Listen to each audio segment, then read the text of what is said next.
Masala stuffed bread செய்கிறது எப்படின்னு பார்க்கலாம். முதல்ல குக்கரில் கேரட், உருளைக்கிழங்கு, பீன்ஸு, மிளகாத்தூள், உப்பு, மஞ்சள் தூள், இஞ்சி பூண்டு பேஸ்ட் போட்டு வேக வச்சுக்கினேன்.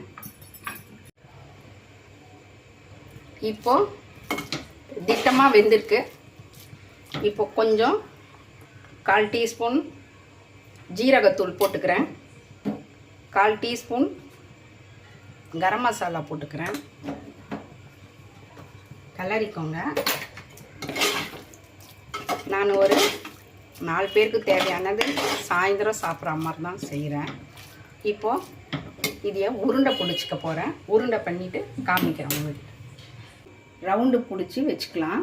உருண்டையாக அடுப்பை பற்ற வச்சுக்கலாம்.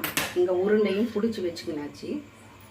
ப்ரெட்டு எடுத்துக்கணும். ப்ரெட் ஸ்லைசஸை கட் பண்ண வேண்டியதில் வேஸ்ட்டாக போகும். நான் சொல்கிற மாதிரியே பண்ணுங்கள். லேசாக தெளிச்சிடுங்க. இப்படி போட்டு எடுத்தீங்கன்னா ரொம்ப ஊறிடும். இது எனக்கு கிடைக்கல இன்றைக்கி. சாஃப்ட் ப்ரெட்டு தான் கிடச்சிருக்கு. இந்த மாதிரி வச்சு இப்போ லேசாக தண்ணி தொட்டு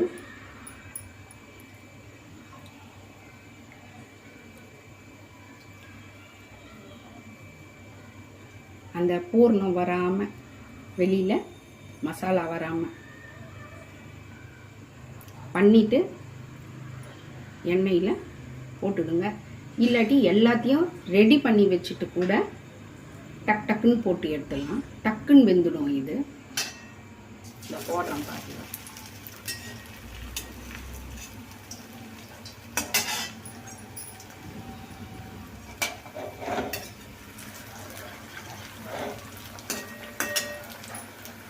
இது சாஃப்ட் பிரெட்டுன்றதுட்டு நிறைய தண்ணியில் போட்டு எடுக்கக்கூடாது. இப்படி போட்டு எடுத்தீங்கன்னா உறிஞ்சிடும் ஓவராக. உங்களுக்கும் சாப்பிட முடியாது.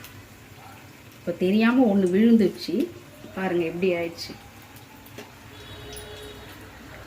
அது செஞ்சால் ஈஸியாக தான் இருக்கும். ஆனால் சாப்பிட்றதுக்கும் உங்களால் 2க்கு மேலே முடியாது. 1-2க்கு மேலே முடியவே முடியும். எண்ணெயும் நிறைய பிடிக்கும். சின்ன மீடியம் தீயில் வைங்க, இல்லாட்டி கருகிடும்.